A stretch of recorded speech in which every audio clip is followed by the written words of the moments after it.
On this episode, we've got a brand new trailer for Capone, plus our reviews for The Hunt, Jay and Silent Bob Reboot, Pixar's Onward, and Extraction. Plus, we've got the MDF game as well. All this and more on this upcoming Attractions episode of Midnight Double Feature.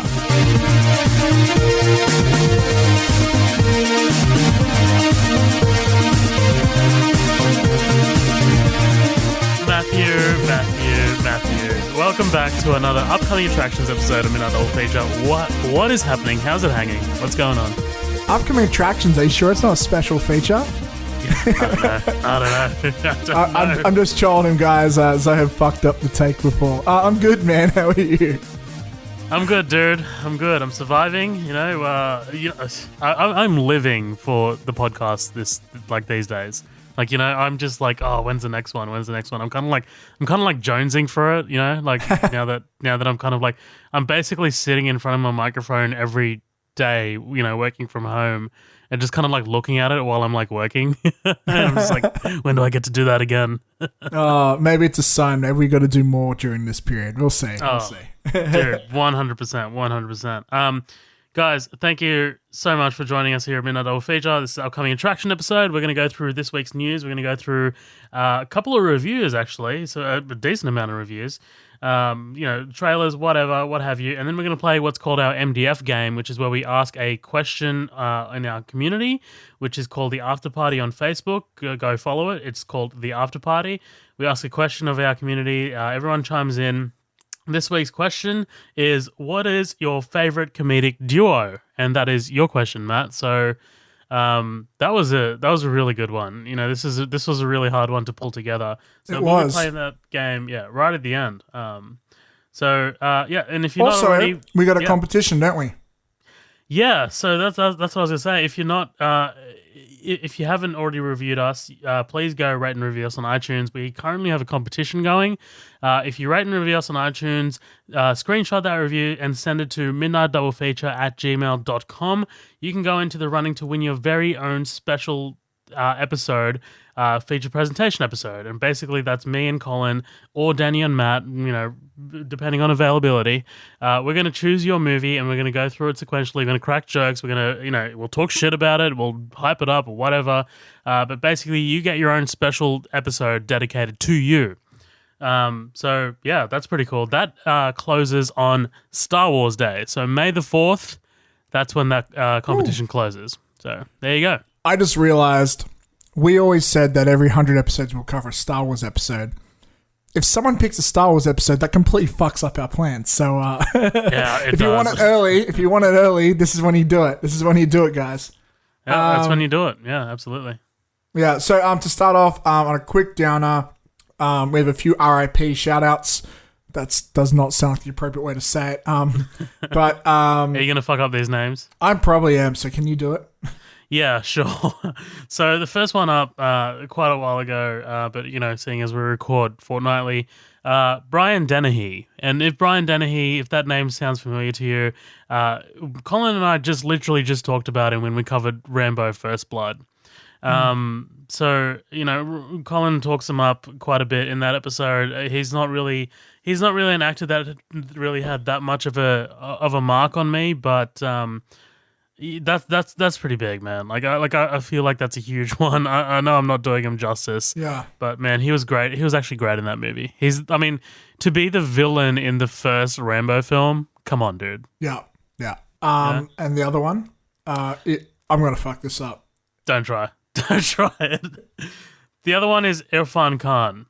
If you don't know Irrfan Khan, if you don't know that name, I guarantee you've seen him because he's been in some massive movies. Jesus Christ. He's been in Jurassic World. He's been in Life of Pi. He's been in The Amazing Spider-Man, and he's been in the Oscar winner Slumdog Millionaire. He tragically died literally just hours ago, and that was due to cancer at the age of 53. So that was really sad. My mum and dad, they love their Bollywood stuff, and he's a big, massive Bollywood actor. So, it kind of hit them really hard. So, yeah, that honestly sucks, man. Because whenever he does show up in a movie, he's got quite a good presence, man. Honestly, he's his moments in Jurassic World were actually quite. He's really charismatic. So that sucks. R.I.P. Speaking of, no, I'm not going to do any. I'm not going to do any segues. We'll just go straight into a bit of a surprising topic.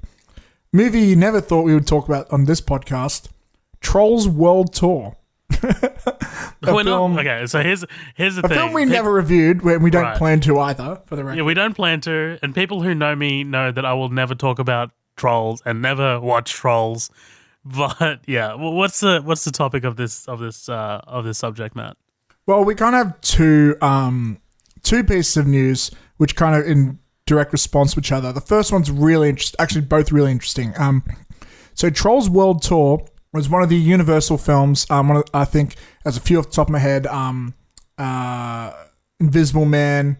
I think The Hunt landed in that category. There's a few films where they were just like, okay, we only got a few weeks of screen time in cinemas, and now like COVID-19 is going to fuck this up. So let's just put them early on digital distribution. And Trolls World Tour, I fucking smashed it. Trolls World Tour, the sequel of the lovable Trolls film, made more money in 3 weeks on video on demand than the first film made in 5 months in theaters. This is a big deal. A lot of people have been talking about how the video on demand service could potentially change thanks to COVID in the future, and see what like long-lasting impacts are.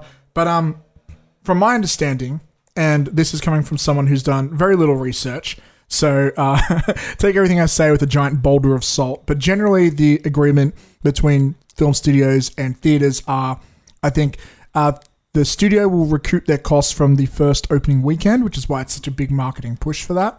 And then I think the majority of ticket sales goes back to cinemas for as long as they want to keep it in cinema for. And then that's why it's such a long wait between it's in cinema and then on streaming services, video on demand, whatever.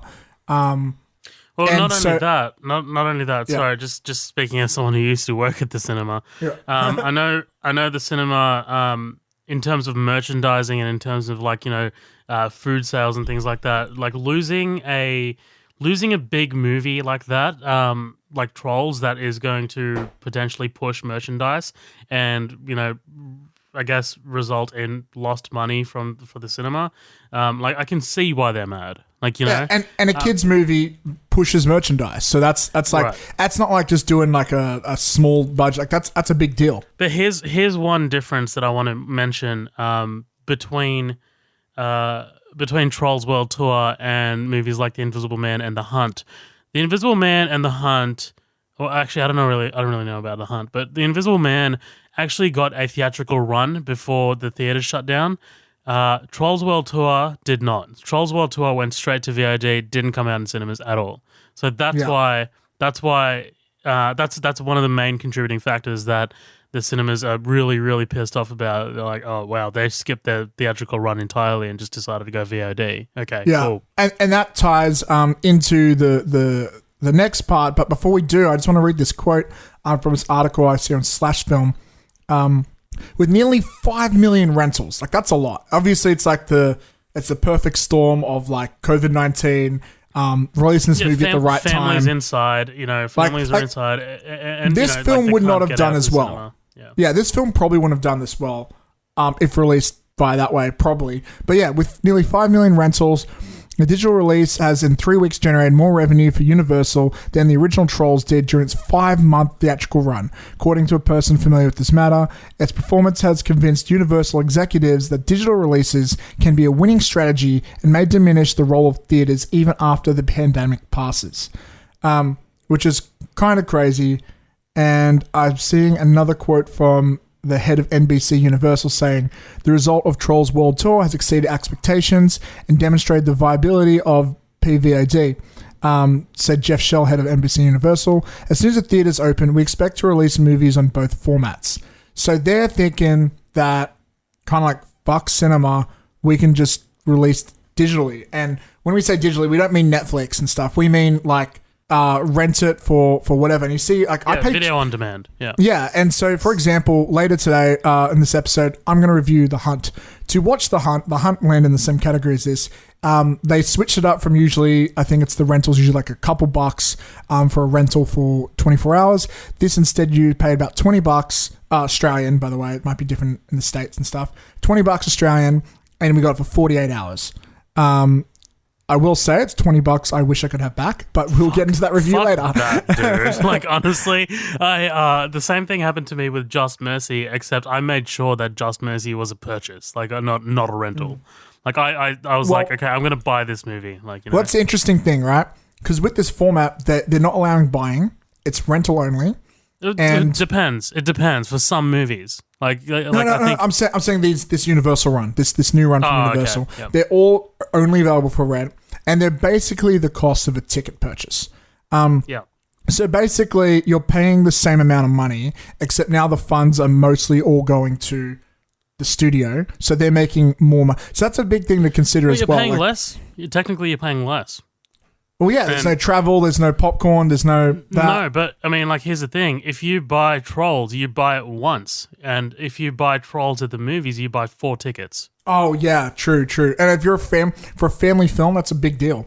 Yeah, exactly. So Yeah, but this leads to our second piece of news to do with Trolls World Tour. Yes, guys, this is the Trolls special feature episode. Dude, let's hurry we're talking through about this, nothing please. for Trolls. It's killing me. This is interesting. So now, in response, AMC theaters have been like, fuck you, and now apparently they refuse to play Universal films in wake of Trolls World Tour.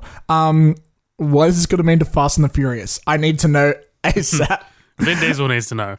Yeah. But no, honestly, this is huge. This is a potential game changer. AMC is a cinema line, is a theater line, the biggest cinema line in the world, by the way. And it said that they are not showing the Universal films in the US, the Middle East, and Asia. That is a huge market that they've just lost. Like, this is honestly like game changing news. I honestly think that AMC is going to back off because, I mean, AMC is a cinema chain, like we just said, and that's like cinema chains in general are probably going to go eventually the way of the dinosaur. So, like, for them to just cut out like an entire studio from their, like, I guess, product line, then that's not really a viable option for them. So trust me, man. Like, they're gonna, like, this is big news now, but I guarantee you they'll back off. Yeah, I imagine it's probably just they're bluffing. I hope they're bluffing for their sake. But I think the idea is they know that the cinema industry is under threat. In fact, I think they've known for a while. They've known ever since Netflix hit the game and kind of fucked up Blockbuster. They've been like, oh shit, are we just as expendable? And I would say it's not. I think the movie theater is an experience, which you don't really get like from something like Blockbuster. However, a lot of people always complain, movie tickets too expensive. I know in Australia, I know what's like in the States. I know in the States they've tried different things like Movie Pass and all these other systems of like trying to Netflixify movie tickets. In Australia, we had, I think in this last few years, we got a dramatic slash in a lot of the pricing because just some people just try to be more competitive than others. But here we've got like, I think these guys are like, fuck, if we don't do something crazy to fuck their shit up, we've got to try and hold our ground here. If they back off, I'm sure there's going to be some negotiations going on or whatever. But this is still kind of huge. Like, if one of the biggest chains out there, but also maybe they're playing the plans of Universal. Maybe Universal, like they already talked about possibly just releasing straight to video on demand. Maybe that is actually more beneficial to them. Who knows? I don't think that's going to work for every film, though. Like, I honestly think this is a family film thing, if anything. Like, it's going to be beneficial for family films, but movies like Fast and Furious and stuff, there's no way. There's no way they release a $200 million movie straight to VOD. Yeah, like Marvel is going to be safe as fuck. I feel pretty sure, but like it makes me think about smaller films, like not indie, but like films that are done like $10 million budget or something like that. Something like The Invisible Man. Maybe they just forked more money into the marketing rather than the distribution situation. Maybe it could be beneficial. I hope it's not, honestly. I prefer going to the movies. It's fun. Like, you and me, man, how many times on a Sunday afternoon, if you text me randomly and go, oi, want to check out this piece of shit film? We're okay. And the amount of times it's actually pretty good was like, oh, fuck yeah. Like, that's such a great experience to have. And I've always said to people, like, some people have always said to me, why do you go to the movies so much, Matt? Why do you go to the movies so much? And I'm like, I'm not going to see the movie most of the time. I'm going as an excuse to interact with a friend, see my friend, get dinner, then go have a movie, talk about it after. It's a social experience. It's like when you're a kid and you went to the ice skating arena, or when our parents went to the roller skating arena, but when our ancient ancestors went to the Colosseum arena and watched people fight there. It's always about an arena. It's entertainment. It's entertainment. Yeah, it's entertainment. Yeah. And like it's just like going to a concert or something, except it's cheaper and probably closer to home. So yeah, that's really interesting. I think. Is there anything else you want to touch on that? Not really, dude. This is a massive like ongoing thing. So. Yeah, and I think it is really interesting to see what else is coming direct to cinemas. I know a movie my girlfriend's really excited to go watch is Scoob, the new Scooby-Doo reboot, and that just got announced to direct on video on demand, which is kind of crazy, but at the same time, like, she's like, fuck yeah, we could see it sooner. That's cool. And Onward, which we also will review later today, that went straight to Disney Plus, which kind of makes me go, okay, I guess my Disney Plus account isn't useless after all. Because ever since The Mandalorian stopped, I haven't touched that shit. Yeah, their lack of content is quite staggering. Yeah. You know what it is? It's not the lack of content. It's just the lack of non-children content. Like, we get and go, oh yeah, I fucking love Disney. Yeah, then I realize I don't have kids. Then I realize I don't have kids, so like I don't want to watch kid movies all the time. Right. Well, let's move on. One of your most anticipated films is Dune, so I thought I'd give you this this platform to talk about these images from Dune. Are you excited? Are you creaming your pants? How are you feeling? Yeah, we don't really talk about, like, whenever a movie releases its photos and shit, we don't really talk about it, but I was like, hey, if you get to talk about Space Force photos last week, then I get to talk about Dune this week. So, that's fair. Man. Honestly, yeah, creaming my pants. Cannot wait, dude.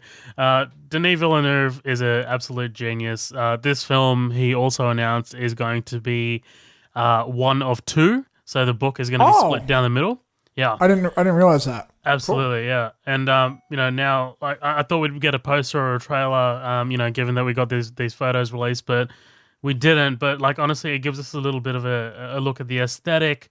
You get a look at the still suits. You get a look at the like Arrakis. You get a look at Caladan.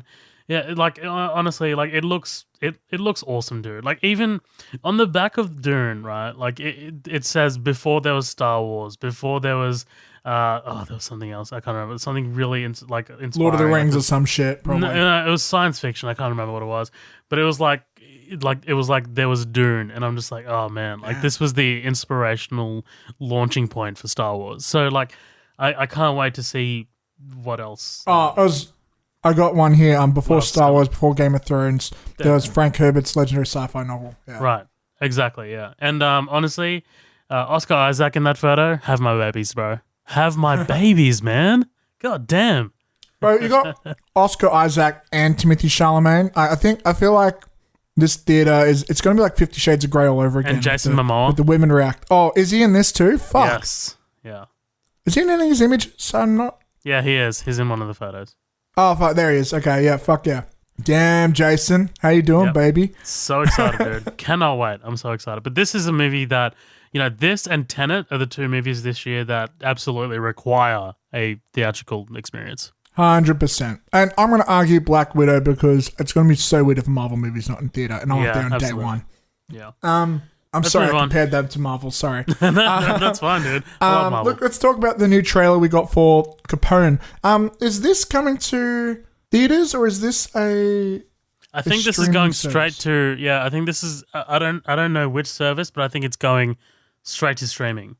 My gut's telling me Hulu, but I feel like I'm making that up. But do you know who's directing this? Yes, Josh Trank, right? Josh Trank, the disgraced Josh Trank. This could be his comeback. And when I knew he was working on something, I didn't realize it was this. And when I saw Josh Trank with Tom Hardy, I'm like, oh sweet, it's with a big actor, a well-known, loved, great actor. Because I was scared after Fan Four Stick that his career would have just they would have sort of blacklisted him and shit because For those who don't know, we won't go into too much detail. It's definitely worth Googling. He had a lot of beefs with the studio on this, Fantastic Four, and it was a whole nightmare. He was basically locked out of his own edit room, and they had to fight over it. And on the day of release, he pretty much tweeted that the movie wasn't his vision, and that pretty much just was basically essentially seen as a backstab in the studio, and they pretty much, I think, don't want to work with him now. I think, was it Fox? I think it was Fox. 20th Century. Yeah, 20th Century. But this is done without them, obviously, and it's looking kind of cool. Some more Tom Hardy's always nice. What are your thoughts on this, man? You know, it's funny because just before this trailer came out, I was watching the movie The Untouchables with my dad, and The Untouchables is the movie about Al Capone. It's about, you know, the guy, like how they brought him down and stuff like that. Really, really good movie, dude. Starring Robert De Niro. It's awesome. But yeah, like this looks good. I mean, like I don't really have that much of a handle on it. The trailer is not amazing. Like the trailer doesn't give me enough to chew on, I think. It honestly looks like a VOD, and I've just had a look right now, and it is a VOD movie. It's coming out on VOD May 12th, 2020. So I just realized when in the trailer, when they have three logos pop up, one of them is Redbox Entertainment, something we don't have here in Australia as far as... Wait, do we? We don't have Redbox, do we? I don't think so. Yeah. I know it's a big thing in the States, but yeah. Look, something that really sticks out to me is that this does not feel or look like a Josh Trank film. Because everything he's done before is like kind of sci-fi kind of. Yeah, you know? I don't really have a handle on his particular style yet. I mean, other than Chronicle, and then like Fantastic Four, I don't really have a handle on it yet.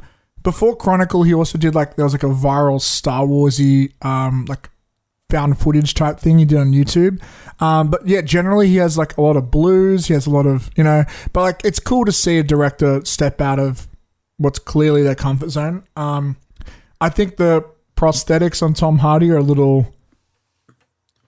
How's it going? I like that we get, what's his name? What's the guy from Gotham and OC?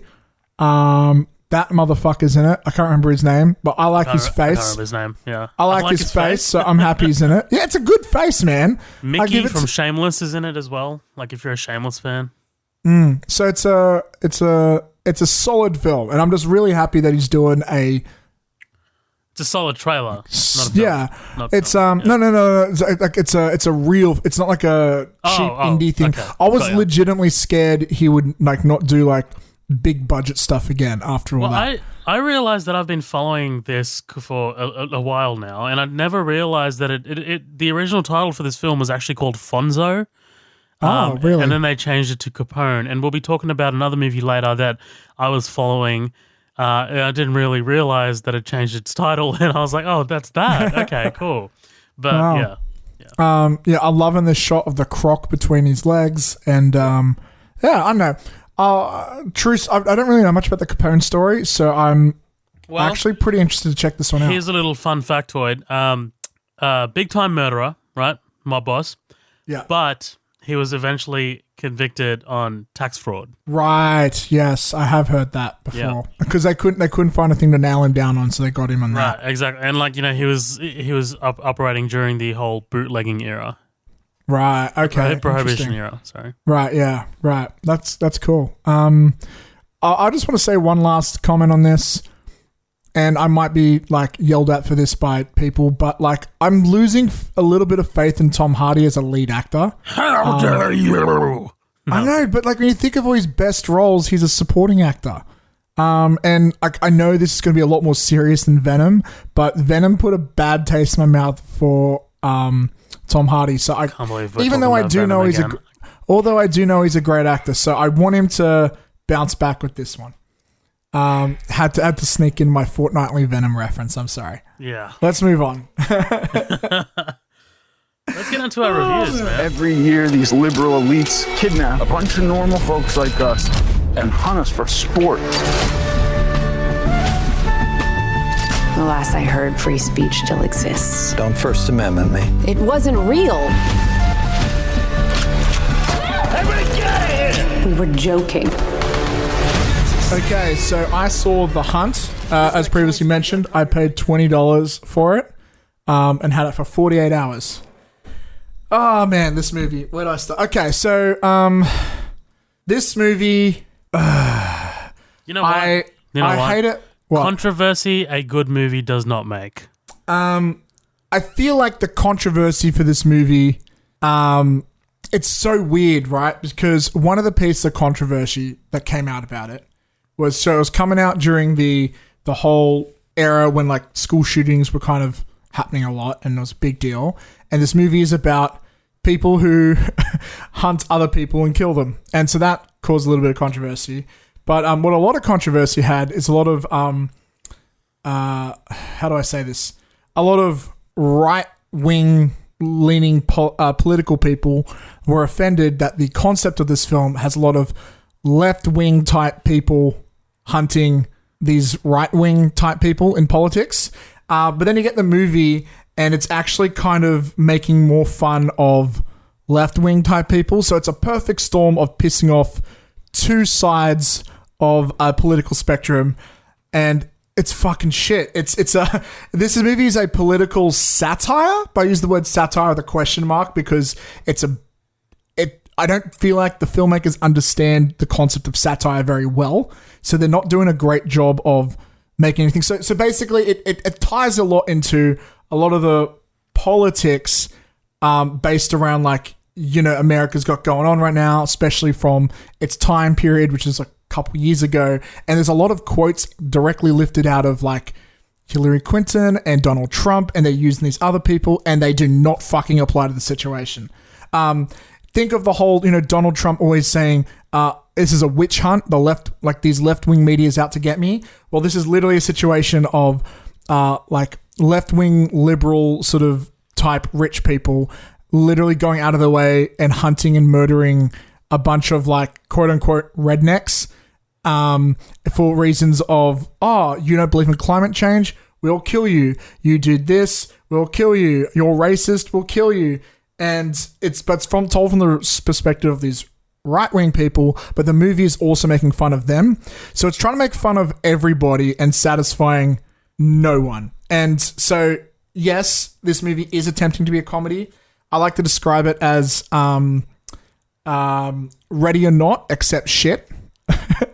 It's very similar to Ready or Not in the concept of you see the people kill the killers and you meet the killers. In fact, you meet them before the victims and you meet the victims. So you know all these various different characters on both sides, and it's told through a more comedic perspective, but it's a lot less horror, a little bit more thriller. But the comedy falls so flat. Like, I can tell when they're making jokes, but like often it comes out of nowhere, and sometimes it makes no sense. Like the worst part is there's this actor, I forget his name. He's the chubbier guy from My Name Is Earl. He plays who I think is a parody. Softly? Yeah. I think he's a parody on Alex Jones because he has like a right-wing podcast and it comes with conspiracy theories and stuff. Black helicopters. Exactly. You know, they turned the frickin' frogs gay. That guy. Yeah.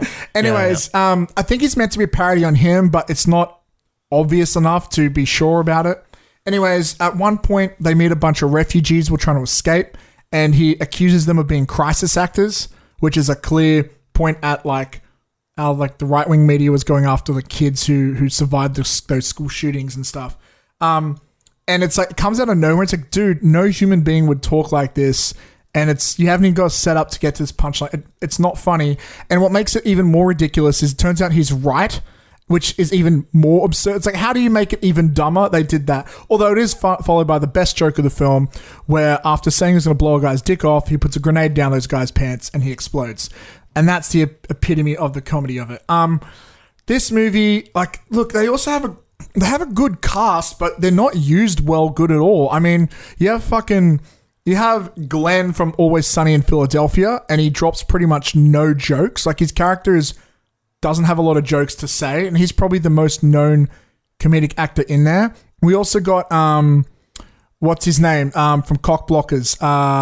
His name will come to me in a sec. Ike Barinholtz. Ike Barinholtz, yeah, he's in it, and like he doesn't have any jokes either. Like, he's trying mostly to be scared in his scenes, but he doesn't really have any jokes to say. And there's a lot of big names in this film, but a lot of them have maximum 2 or 3 scenes. Like they really just wrote them in to be cameos. The film is sort of tried to be carried by Betty Glippen, who I mentioned in the last podcast. I really liked in Coffee and Cream, but she's not used well here either. The whole film, she plays really quiet, like always on the verge of crying character, which like it's like, why'd you get her to do that?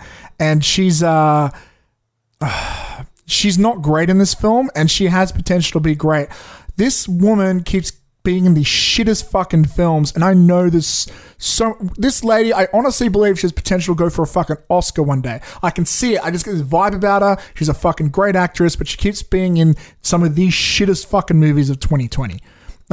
From this to The Grudge, and and there was the terrible reviewed, but I kind of liked it, Coffee and Kareem. I feel really bad for her, and like the list goes on with just actors who are not really used well. I don't really have many positive things to say about this film. Like it fails at comedy. It fails as a comedy. It fails as a political satire.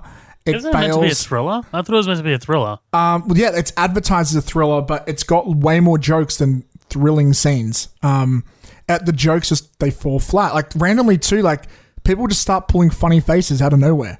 It's really bizarre. But yeah, and the thriller aspect of it, like maybe just the tone of it's pretty fucked up.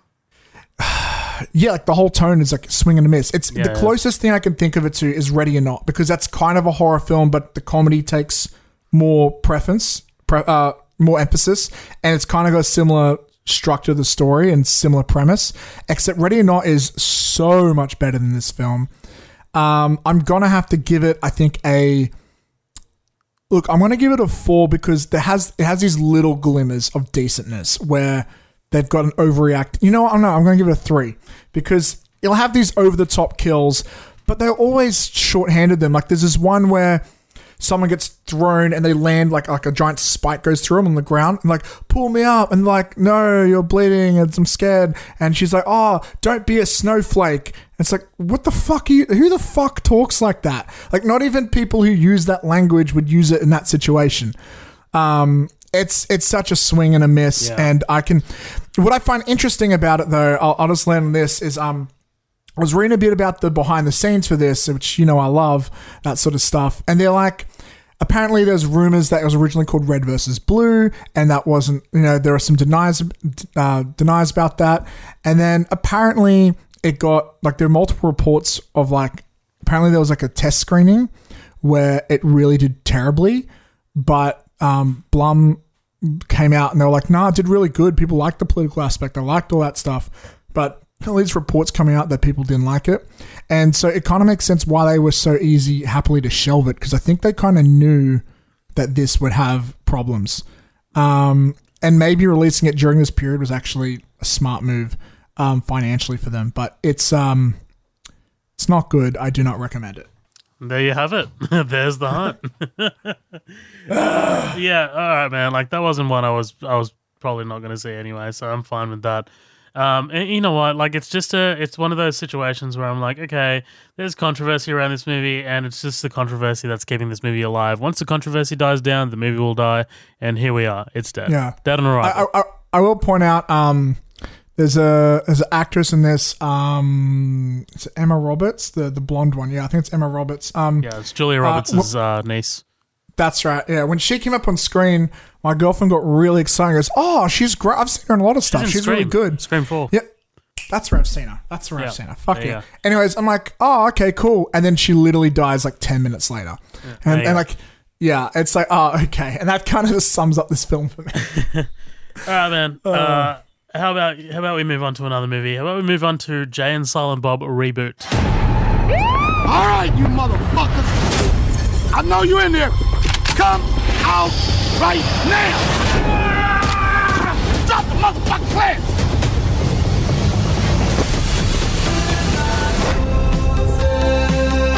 This son of a bitch doesn't have a dick. He's got a fucking dick. He just got it tucked in. Identify yourselves, motherfuckers! I'm Jay, and this my hetero life mate, Silent Bob. Zahed, I know you are a diehard Kevin Smith fan. I also like Kevin Smith. What are your thoughts on this film? I am a diehard Kevin Smith fan.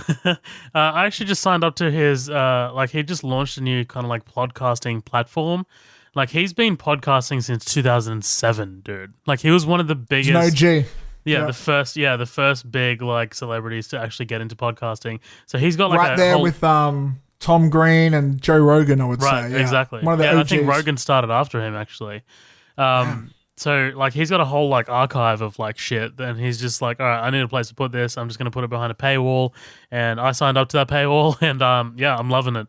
So yeah, Kevin Smith, man, might be one of my favorite celebrities of all time. I love this guy. Just he's so positive. I love the way he talks about things. He's such a great storyteller in terms of, I'm not gonna say film wise, but in terms of like actual public speaking wise, he's a great storyteller. He is really, when he tells a story on his podcast or live, he's got some fucking good stories to tell. He does. 100%. Absolutely, dude.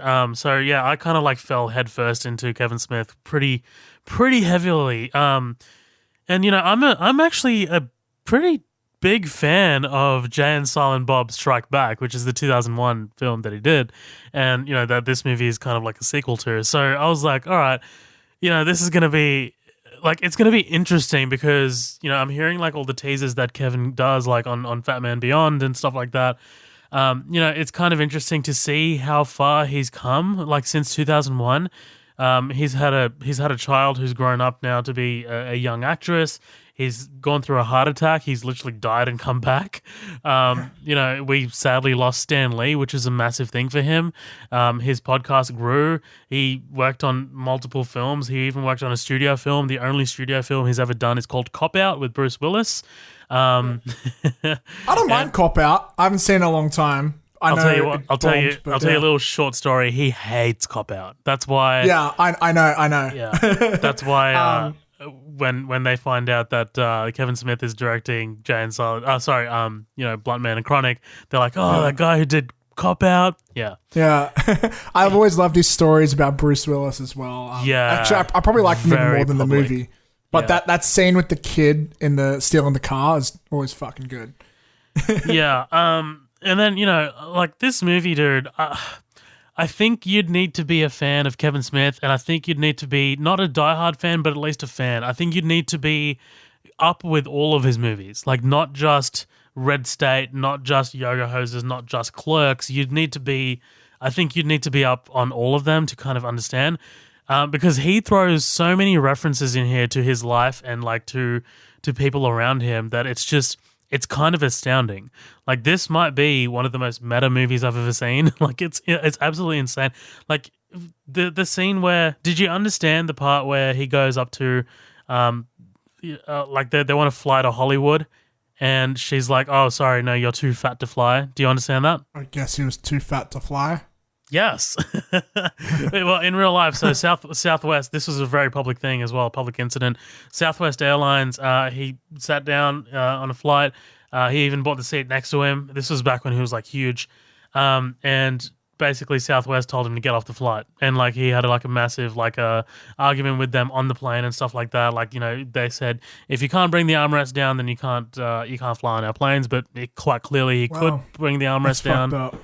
Yeah, so that was like a massive thing, and like that was a huge thing. And then, you know, the movie goes into his weight loss and things like that, and how he's a vegan. It's actually, this movie, it's a screwball comedy, and I should not like it. I should not like it at all. Like I feel like I should watch this movie and just be like, ugh, I hate this thing. But me being the person that I am, and knowing what I know about Kevin Smith and like how he feels. Now that he has a daughter, now how he feels post heart attack, and like his new outlook on life and stuff like that. This movie just was touching, dude. Like, this movie got me. Like, I didn't cry, but I thought I was going to. And the scene where it happened was with Ben Affleck's scene. That Ben Affleck scene. Okay. That scene. Yeah. That's not the scene I thought you were going to say. No way. But it's a good scene, though. It's a good scene. That scene in particular was huge because Kevin Smith talks about, you know, he always gets questions because Smith produced Good Will Hunting, which earned Matt Damon and Ben Affleck an Oscar. And then, you know, like Matt Damon was in Jay and Silent Bob Strike Back. He was in Jersey Girl. And then after he stopped working with Kevin Smith, they kind of like, they didn't really have a falling out. They just kind of stopped talking. And like this, decades passed and Kevin Smith thought that he had done Ben Affleck some wrong because Ben Affleck hadn't been talking to him. He hadn't been returning his messages and stuff like that. And then like something happened and it was huge. I think it was actually the heart attack. And Ben Affleck just kind of like came and saw Kevin and he's like, dude, I haven't held a grudge against you like anything. Like it's just been, I don't know, like I've just been like wrapped up in my own life. We've grown out of this, blah, blah, blah. So I don't know, like just him delivering the dialogue that Kevin Smith has written. It was just, I don't know, it was touching. And especially because in that scene, the girl that plays the daughter is Jason Mewes' actual daughter, Like it's a lot of that. If you watch this, I wouldn't show this movie to my dad. Only on the basis that, I'm sure he'll like it if he knew Kevin Smith stuff, but only on the basis that he doesn't know Kevin Smith stuff. I wouldn't recommend this movie to anyone who is not a Kevin Smith fan, or who does not know even the slightest bit about Kevin Smith. So that being said, I think this movie is about a 6, but if you're a Kevin Smith fan, it's about a 10. Honestly, I fucking love this movie. I think the jokes and the little hints and the little nudges just so well perfectly placed. It's kind of astounding to see how many relationships that Kevin Smith has built since 2001. Between Chris Hemsworth or Dave Dastmalchian, just the range is just incredible. Like how many people are in this movie. Zohab, before you end your review, can I just ask you to do what I'll sometimes do for Marvel films? Can you give me 2 scores? One, you judging it as a movie, and one judging it as a fan. Because I'm interested, like in terms of how it services the fan service and how much like it touches you in that way. Like if you're completely ignoring your whole critical look at it and reviewer's perspective, and then one when you do it, like I assume 6 out of 10 is you looking at it like more critically as like a podcast reviewer, right? Or would you say it's judging too, both? Yeah, no. I'd say about like if I was, if I didn't have like my whole fanboy hat on, it would be a 6. But I do have my fanboy hat on, and like I can't take that. I mean, like you need to watch this movie with that hat on.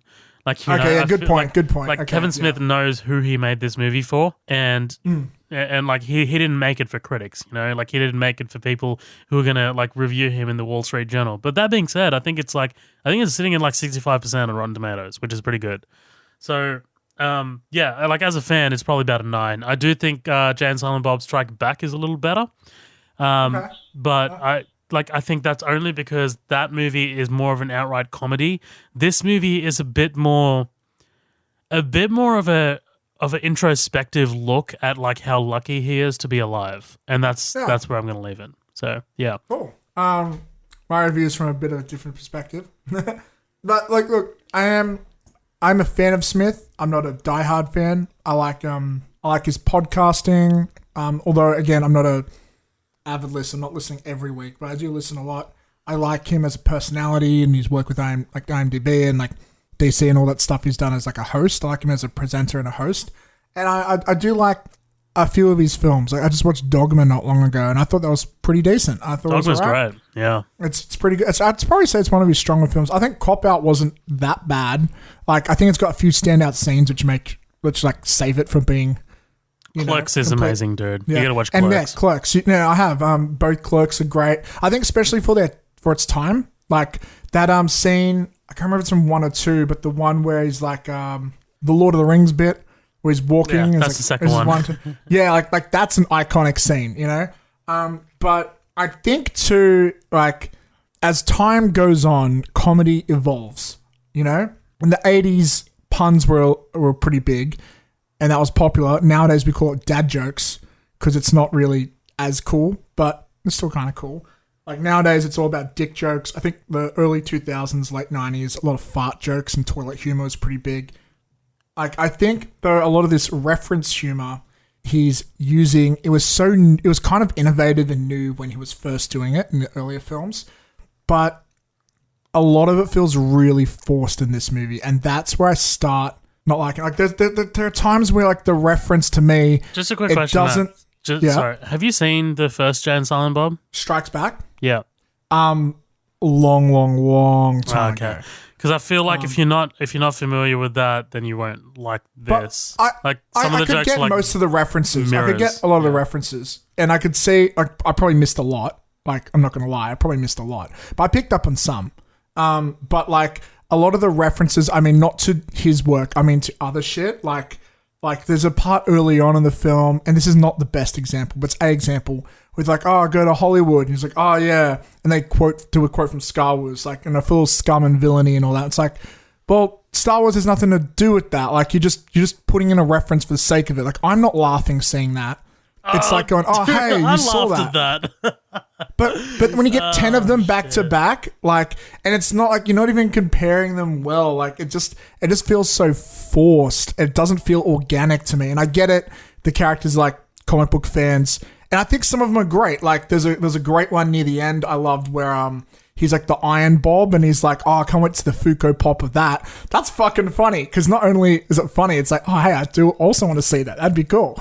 Like, I love, like, so I think like some of the references land for me. Did you like the one where he's like, yeah, who would pay money to see a Jay and Silent Bob movie? And they all look at the screen, and Kevin does that like wink. I love that. For shit, me, dude. like, I've seen that joke done before though. In Jay and Silent Bob Strike Back, that's where they got it. Like, it's literally like they kind of like mirror their if it's jokes. a reference, like, you know, but I'm not laughing hard at that. Like, I don't find that a big you know, like, I'm not gonna be mad at him for doing that, but like, it's not exactly super creative. And this kind of ties in like one of my bigger problems is for a movie that's constantly ripping on reboots for being uncreative and lazy. A lot of the first half of this film, I'm going to get into the second half.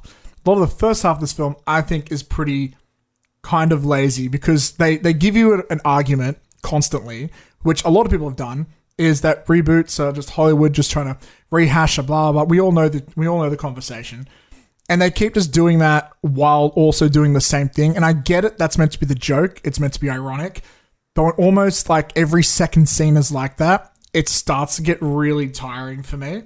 And it's like sometimes, like, there's one where they do it well, where like he's talking about how his daughter's a reboot of his mum or her mum or something. It's like, okay, I can get that because it's like you're comparing things, but I don't know. I feel like it's a bit overdone. And my other problem, and a lot of my problems are in the first half of this film, I'm gonna say. There are some like cringy scenes I felt, like the hater tot scene, and in particular was one that stood out for me. And then like what followed after it when they're in the fast food place and they have what's her name, the chick from Garfunkel and Oates, whatever, I forget. She was in Scrubs, whatever, doesn't matter. Like, there's a few scenes like that, and like what they'll do a lot of the time is they'll do a setup, punchline, and then they explain the punchline. And it's like, man, if your editor could cut out some more shit, like, you could make this film so much snappier.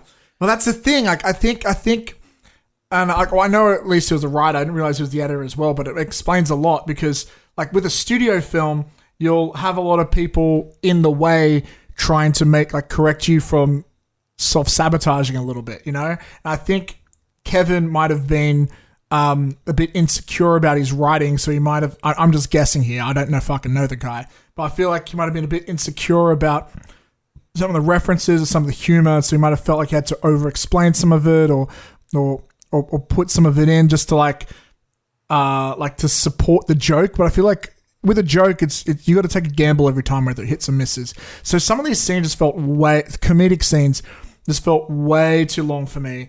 And at times I couldn't tell if it was just bad writing or bad improv or both. And there's a few scenes that I kind of really cringed at that. Like, another example was like when they find out her name, it's like, oh, Millennium Falcon. Oh, like Star Wars. Yeah, like Star Wars. We know it's from Star Wars. Like, you don't have to have every fucking thing explained. But I'm gonna like get into the good shit now.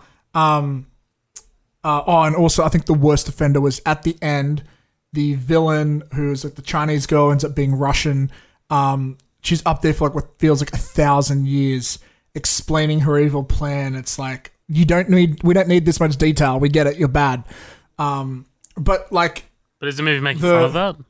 No, because it doesn't ever make a point of being like, oh, hey, you're spending too long talking. She's explaining like, oh, I went through all this work so I could find these 4 girls. This was your character flaw. This was your character flaw. This was your character flaw. This was your character flaw. And that's how I was able to manipulate you. And it keeps going on and on. It's like you could have cut a good 5 minutes out of the scene and it still would have been the same.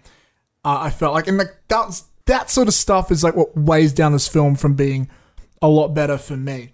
So much of the I do think this movie would have been more easily enjoyed by a hardcore Kevin Smith fan. Obviously, because there are a lot of references. I think I picked up on a lot of them. Maybe I definitely didn't catch all of them, I think. But I caught a lot of them, and I think a lot of them were kind of cool. I think the fact that he was able to use the convention to ham in a lot of cameos and stuff was great. I really enjoyed the little we got of Chris Hemsworth. He just came off as so natural. I feel like a lot of the more experienced actors too, like did a lot better with their dialogue. Like Ben Affleck's scene was also really great. But so going to the really good shit.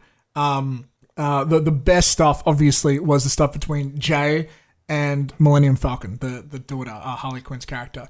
I should have seen this coming a mile away. I kind of didn't, but like there's some touching scenes, and there's a couple of them in the third act, and they're all legitimately really good. I didn't cry or anything. I cried during the next film we'll talk about, but they were pretty well done, and it kind of took me by surprise because halfway in this movie, I'm not gonna lie, I was thinking of like stop watching it. I was kind of really not enjoying it. And then these came out of fucking nowhere. I'm like, oh shit, hang on, this movie might be good. And the whole third act, honestly, some of the best jokes are in the third act. The best character work is in the third act.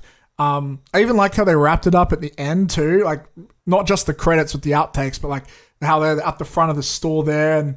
And look, he's like, I don't know much about being a dad, but I know a lot about like being outside of this store. So let me tell you about what goes on here. And like, that makes sense to that character. And honestly, I wish the rest of the film was tied into that stuff maybe a bit more deeply, because what I started to realize is like I've seen Kevin direct shit like this before on The Flash, and that was fucking good too. And I'm just thinking like I wonder if like I'm curious to see Kevin direct a drama now. I know that's not what his core fan base wants to see him do, but he did really well with those scenes.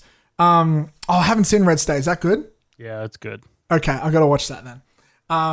So yeah, and like all that stuff kind of saved it for me. I think I'm gonna land on a. I'm gonna agree with you. I'm gonna say 6.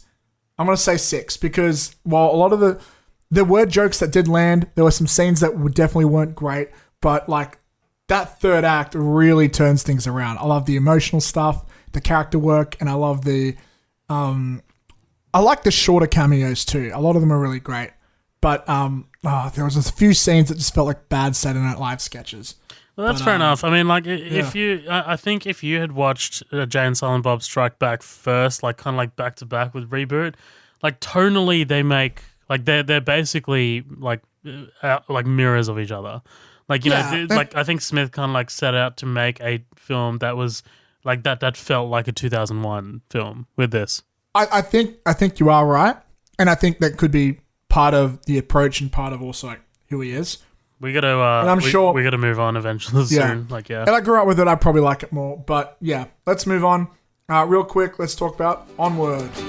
In times of old, the world was full of wonder and magic, but times change. I'm a mighty warrior! Morning, Mom. Hey, birthday boy. By the laws of yore, I must dub thee a man today. Kneel before me. That's okay. I have a gift from your dad. He just said to give you this when you were both over 16. No way! It's a wizard staff. Dad was a wizard. What? Your dad was an accountant. This spell brings him back. For one whole day, Dad will be back. What? Back to life? That's not possible. It is with this. I'm gonna meet Dad. Onward by Pixar. Really fucking good. I'm gonna speed through this one a bit quickly, but yeah, really good. It's a quick story about it's interesting take because when I first heard of it, it's like, oh, it's just gonna be like Bright. No, what they did is like the idea is like, hey, everything you see in Dungeons and Dragons and stuff, that was all in the past, but magic was really hard to do, so people turned to technology instead, and people have forgotten about magic a little bit. And the concept is Tom Holland's character and Chris Pratt's character are brothers. Chris Pratt's character is like a big Dungeons and Dragons guy, except the difference is like Dungeons and Dragons, they call it something else, but I'll call it D&D. D&D was like based, it's historically accurate, and pretty much no one else gives a shit about that stuff. But turns out their father on their 16th birthday, he gave him a spell and some stuff they can use spell to like bring him back to life for a day, but they fuck up the spell and he comes back as just legs. And they've got to go on a big magical quest through a world that doesn't want to be magical to like finish the spell before sundown, or they won't be able to meet their dad. And it's a really, really heartfelt, emotional story about a kid who never met his dad and just wants to like meet him because he's got this one chance and has to overcome all his fears and stuff. It is very run of the mill by Disney. It sticks really close to the hero's journey, but it ends with a very powerful message, and it is really good character work. I cried like a little bitch at the end. All Pixar films do this to me, and this was no different. I cried like crazy. One of the big differences, though, I noticed from most Pixar films is it wasn't very comedic. Like, they didn't have a lot of jokes, and like intentionally, though, like it was just more just like an adventure film, which can't remember last time I think Pixar did something like that. There's a few jokes here and there, but comedy's not their first approach. And that's not a bad thing. It's just something different, which that maybe Inside Out. Inside Out was a bit of an adventure. Yeah, did that have much comedy in it? I can't remember much about that film, to be honest. I remember I liked it though.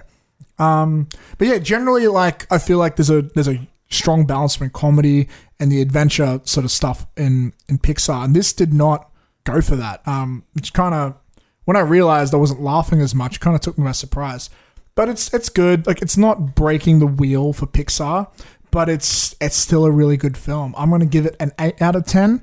Nice. Good score. And yeah, like I like the little twist they did on that sort of fantasy mythology. It was pretty interesting. And it's very easy to recommend. Anyone with a Disney Plus account who wants to justify their purchase, that's a good watch. Nice. I might check it out eventually. Yeah, it's good. Okay, now our last review for today, Extraction. A film which we talked about on last episode, and we were like, it'll be okay. And then you sent me a text saying, bro, Extraction is fucking lit. I'm like, I know, I just saw it. So yeah, we both kind of like this film. Do you want to start? You want to kick things off? This was one of the biggest surprises I've had in the last few months. Like, this was damn good, man. Like, holy shit. I was so quick to judge this movie, like, via a trailer. But I guess, like, that's just the effect the trailer had on me. Like, I was like, I don't know. Can I just say, before you get in your review properly, I just want to say, my first initial thought watching it, the opening scene had Chris Hemsworth on a bridge with his cars parked over in military gear, and I thought, oh, this is like Sicario. It's not like Sicario, but I saw this scene around me Sicario. I'm like, I think Zoheb will like this film. And that's me seeing 30 seconds into it. Yeah, man. This movie was fucking awesome. Very simple story, but it's a story that doesn't need to be like completely like complicated and stuff like that. But I mean, I think the true star here is the stunt work and the way the action scenes are framed and the way they play out. Man, is this does Sam Hargrave, who's the director, have action chops? Like, he's the 100%. He did stunt work on the Avengers films and other various Marvel films. And man, like, this is just such a Chad Stahelski, David Leitch situation where they moved from Matrix to to stuff like John Wick and Atomic Blonde. The 11-minute sequence where we get no cuts, there's definitely obviously stitching and editing and masking, but man, is that like a sight to behold. And if you watch like the behind the scenes footage of that, of actually Sam Hargrave on a bumper, the front bumper of a car with a camera, like his head's like this close to the ground, dude. It's staggering how they filmed that sequence. This movie is brutal. I wouldn't say it's like too brutal. I think this movie kind of like needs this amount of brutalness. But yeah, like I love the way, like it seems the way they carry their weaponry, the way they kind of like carry themselves, the soldiers, the police in this like feels very authentic. It feels very military-esque, and it seems so real, like the way that Hemsworth is like, you know, walking through like this town square at the end, you know, with his silenced M4A1, which, by the way, is my Call of Duty loadout. It seems so authentic and it seems so real. Like we've seen this story done plenty of times before. You know, Lone Wolf and Cub. We've seen it in Logan. Basically, you know, the older guy protecting a child. You know, get him there from point A to point B. We've seen this before, right? But it's this movie, like it. It got me in the end. Like, I was like, oh no, please don't show him standing there. Please don't show him standing there at the pool. And it, like, you know, it was the right amount of blur and then it cut to black. And I was like, yes, thank fuck. Like, I don't want to see him standing there. Like, I just don't. I don't want to see that. Like, you know, make it so, you know, we think we see him or we like he's not there, or, you know, this kid goes back to like living his life under his like warlord father and he imagines him there, like a better father figure, like whatever, make it ambiguous. I like that shit. Yeah, this movie was astoundingly good, dude. It's an action film from start to finish. By the way, this was the other movie that I was talking about. I was following this movie earlier, and it was titled Dhaka, Dhaka, Dhaka. That's the title. Yeah, that's the capital city of Bangladesh, which is where the movie's obviously set. This is a second film produced by the Russo brothers under their new studio, Agbo. The first film was obviously 21 Bridges, which wasn't as good, but I like this trend. I like how they're giving these Avengers / Marvel actors a chance to shine in their own kind of like solo films. I like what's happening here. And these films both feel like, I don't know, they're like in between, like they're not B-grade films, but they're not like AAA blockbuster $1 billion films either. Like they're like big action films, right? Without being too small or too big. It's a nice. It's right balance. in the middle, yeah. And this is like written by Joe Russo, who I don't think has written anything before. So I just want to commend him for that as well, because the pacing in this movie is pretty fucking solid. I didn't feel any lag or any like slowing down or anything like that. I thought it was really, really solid. And Hemsworth does a good job, dude. Like he's not playing the type of character that talks a lot, but when he does talk and like when he does have like interactions with this kid or you know, like actual action chops, like he's fucking solid. This might be one of the best Chris Hemsworth performances I've seen outside of Thor. So yeah, I agree with you. This is like his Snowpiercer, you know? Yeah, like, exactly. Like, speaking of Chris, and like that surprised me. Yeah. Really, really recommend this movie if you're an action film junkie. If you just want to kind of like a breath of fresh air, right? Like there's no ties to a sequel or anything like that. It's just a lone wolf, like single movie, in and out, you know, one mission, very simple, clear storyline. And you just want to see some badass action. I recommend it highly, dude. I'd give it a 9. I'm going to go high and give it a 9, dude. I was not expecting to give a movie titled Extraction a 9. Yeah, this movie, like everything Zoheb said, insert here. What I will say to add to that is one of the big characters of this film, which I had no idea this was going to be a part of the film, is the location. This film is almost entirely shot in, I think it's both India and Bangladesh. Is that correct? And Thailand. And Thailand. I think it's only filmed in Thailand, but it's set in India and Bangladesh. Oh, wow. Interesting. And like I've never seen like a non-Bollywood film, I think, do that, especially for this long. So it actually aesthetically is pretty refreshing and unique. And that's one of the elements that saves this from feeling incredibly generic. Because it is been there, done that storyline. There are no dramatic scenes outside the action that really stand out heavily to me. There's like the cool shot of him meditating underwater, and there's a shot of him jumping off the cliff, and there is an emotional scene around the middle point of the film. but like there's not a lot that stands out. So the little things are what helps us elevate this film, and one of them for me is the locations. The incredible, breathtaking 11-minute uncut action scene in the middle, or maybe it's in the first. No, yeah, around the middle of the film. I think it's fucking incredible. I'm not going to say this is one of the best action films of the last decade, but I will say that it's one of the best action scenes of the last decade. I think, hands down. What this film does really well, and I'm going to have to heavily compare this to John Wick here, is that it finds its own way to emulate that style and put its own unique twist on it. So I watched, after watching this, my girlfriend and I were like, oh, let's watch something else. We watched John Wick 3 after this. And the difference is, it really struck me because John Wick moves a lot. He's a lot more faster and just more floaty. It's very, you can tell very inspired by Hong Kong action cinema, while it still has this Delton's element of realism with the colors and everything. It's very stylistic. It's very flashy. This movie is, they replaced there's still spectacle, but it's not like stylized flashiness. It's just more brute force. Like, I'm not going to go out of the way and say it's really realistic, but I think the key word you said was authentic. It feels authentic. And because you have an actor like Chris Hemsworth, who is so buff, who is so tall, who is so manly and muscular, you feel the brute force behind every hit. And it's really important in the and both that scene and also the opening action scene, the first one where he has to rescue the kid, which is also a great highlight. If I had to criticize this film, which I will do because I'm reviewing it on a fucking podcast, a few small things. I think after that big action scene, nothing comes even anywhere close to it. I wish... I don't know about that, dude. I disagree.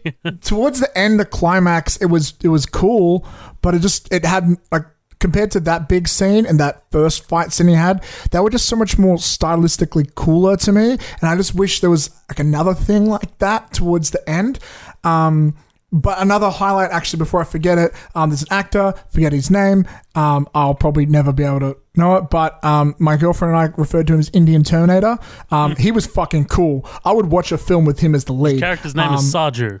That's all I know. Saju, yeah.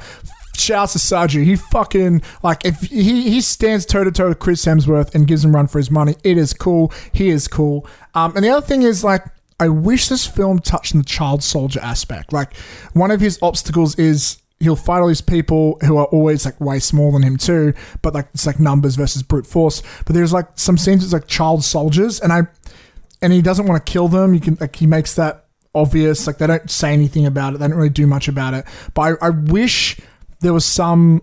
I feel like it's a missed opportunity there. See, here's the thing. I was thinking about the same thing initially. I'm glad they touched on it, but I'm glad they didn't give us a resolution, because really, there's no resolution, dude.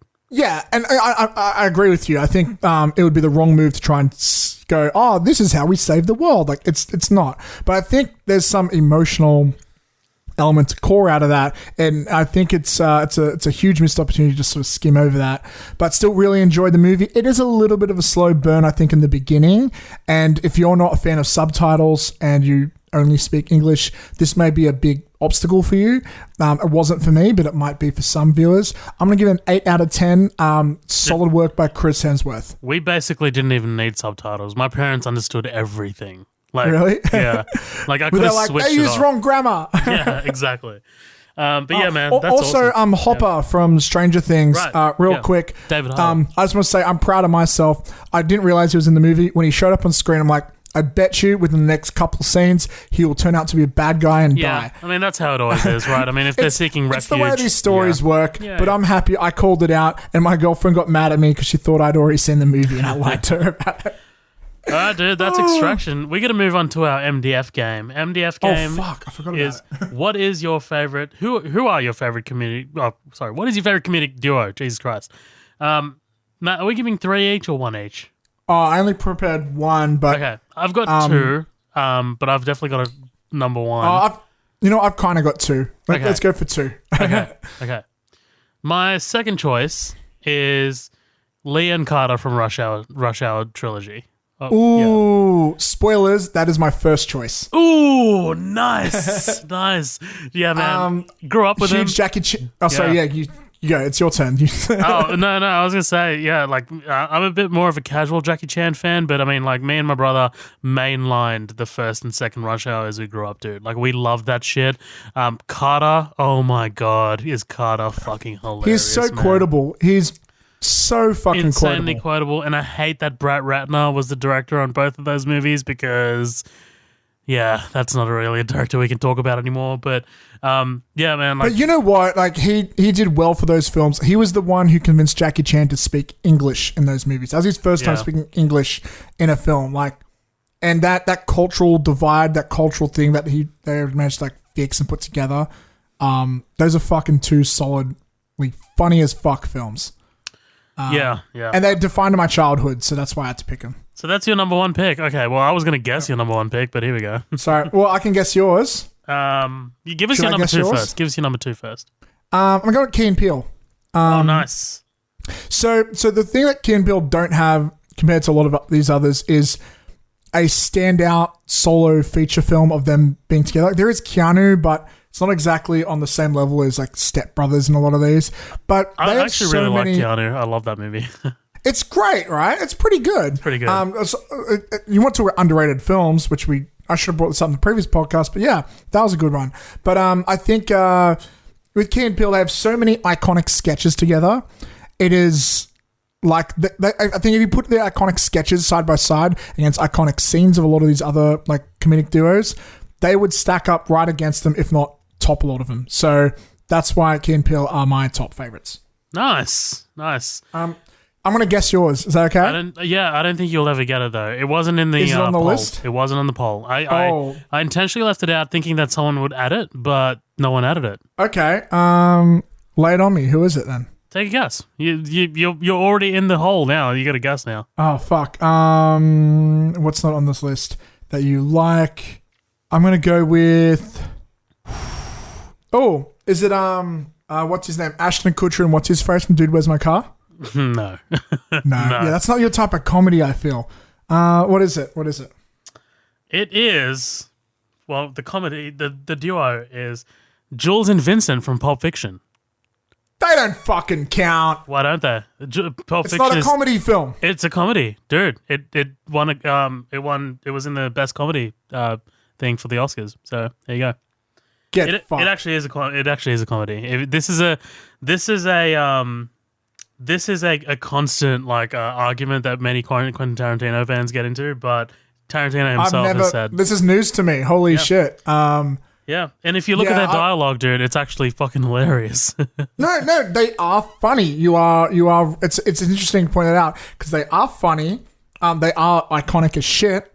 I just don't consider that movie a comedy. It's a movie with a lot of comedy in it. But I would not have guessed that. That's but you know what? I can see why. You know. Yeah. No, it's I absolutely think it's a comedy, dude. I don't think it fits under any other genre, if anything. Like I don't think it fits under drama. I don't think it fits under thriller. So yeah. Hang on, under that logic, do you consider Once Upon a Time in Hollywood to be a comedy? Oh, I guess that's easier to call a comedy than Pulp Fiction. Yeah, it's a comedy. Yeah. Yeah. Absolutely. Okay, yeah. Like some of Quentin's movies are straight comedies, some of them are thrillers, like Inglourious. I'd put more under a thriller thing than a comedy. Yeah. Kill Bill, even more of a thriller. Django, definitely a thriller, action thriller. But yeah, things like Pulp Fiction, and Hollywood, 100% comedies for me, dude. You're kind of blowing my mind right now because when I think of comedic directors, I never think of Quentin Tarantino. I think of him as like he's hilarious with his dialogue, but man. He does have a lot of like great comedy writing, great comedy performances, and a lot of his. I can see why, man. Yeah. Before we wrap this up and go to the after party, I just want to say real quick, they kind of don't count. Oh, sorry. Wait, they don't count? No, they do. Oh. You count. But something I wanted to say, but they don't kind of count. But really big fan of the comedic works of, this is all on Netflix. Very recently, there was Middleditch and Schwartz. It's a three. It just came out on Netflix just the other week. I've always been a big fan of Tom Middleditch and Ben Schwartz. They did a three episode comedy special of just improv, and they've always done improv over the years in so many other projects. They are fucking great together, and that's very recent, which I really loved. And I'm a big fan of like John Mulaney and Nick Kroll's work in Oh Hello, which is also on Netflix. Definitely worth checking out. But again, those are comedy specials, not comedy. They're not fictional characters, so I feel like it doesn't count for this. But shout outs to them. They're great. Nice. Well, do you want to talk about the poll? Yeah, let's turn to our poll, dude. We got I put up a few. I mean, like, if anyone is like, welcome to add like their favorite comedic duo, because I mean, technically they're never ending. Like, there's just so many out there. Right at the bottom, we've got Jay and Silent Bob, right? Lee and Carter, right, from Rush Hour. This is right at the bottom. Jenko and Schmidt from 21 and 22 Jump Street. Sergeant really Nicholas good Angel. movies. I know. Sergeant Nicholas Angel and PC Danny Butterman from Hot Fuzz. I don't know. Okay, Daniel Fouch, you kill me with your choices every week, dude. Crap Game and Oddball from Kelly's Heroes. I'm sorry, What Daniel. is that? What is that? I love you, Daniel, but goddamn. Bill and Ted from the Bill and Ted trilogy. Trilogy? Yeah, there's 3 movies. There's another one coming out. So, yeah, almost a trilogy. You're saved. yep. Marcus Burnett and Mike Lowry from Bad Boys. So those are the number 4, tied for number 4, right? Tied for number 3 are Lloyd and Harry from Dumb and Dumber and Dumb and Dumber 2, and Joliet Jake and Elwood from the Blues Brothers. So there you go. In second place, Brennan Huff and Dale Doback from Step Brothers. Hilarious. That was always going to be near the top. Right. And running away with it, dude, right? Massive win is Sean and Ed from Shaun of the Dead. Love it. Our community has a very unique bias, and I'm actually not surprised that that got there. I'm actually not surprised as well. Yeah, absolutely. Yeah. Although, correct me if I'm wrong, but that's the same as the Hot Fuzz, so you could even add an extra vote on there, couldn't you? Right, exactly. Yeah. Yeah. But yeah. Look, yeah. Man, like I had to go with Vincent and Jules. I mean, just the dialogue that they're given to work with. I mean, the Ezekiel passage alone for Sam Jackson.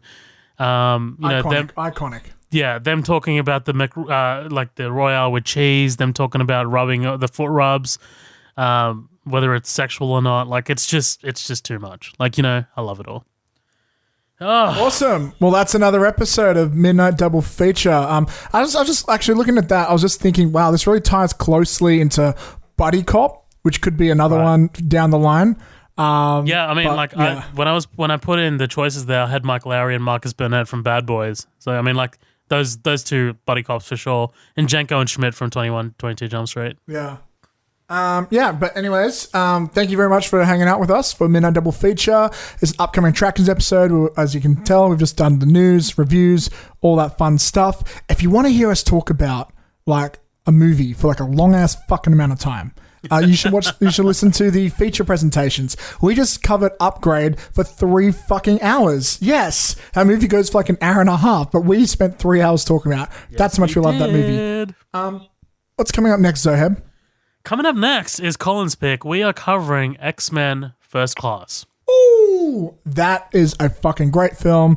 Definitely my favorite of the newer X-Men films. Maybe of all of them. I don't know. Controversial statement. Matt loves his controversial statements, ladies and gentlemen. Yeah, I know. Logan's pretty fucking good though. So Dude, Logan's. I mean, it's Logan. Come on. Yeah, it's Logan. It's Logan. That is accurate. But yeah, as we said before, please, if you like us, find iTunes. Go on there, go find a review, give us 5 stars, and we'll love you forever. You'll also be in the running to pick what episode we cover as a feature presentation. All for you. Plus, you'll get a shout out. What more could you want? And also, find us on Facebook, Instagram, you name it, we are there. And also join our community group if you want to be part of the MDF game and the after party on Facebook. That's it for today. That's it for this week. And we can't wait to see you guys next time. Be safe, be chill, and we love you. I'm Matt. That's Zoheb. Laters.